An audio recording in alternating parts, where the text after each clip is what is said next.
Diyor adı. İkinci silindirin bir neçə dənə babini yandı. Babini göstərmir. Səbəb də Abdane bak bu şunurun bura değmeydi ama bura değen kimi külçönle kalır.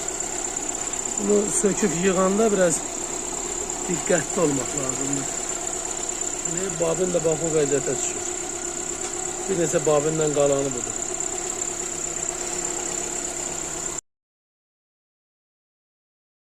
Aldı.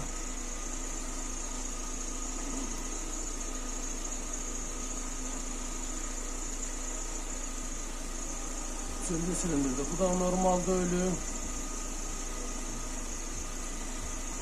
İkinci silindirde. Bunda da defekt var. Ve birinci silindirde. Bunda da defekt var.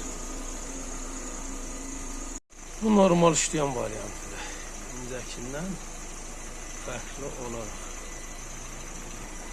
Bu da normal işleyen varyantı. İkinci silindir.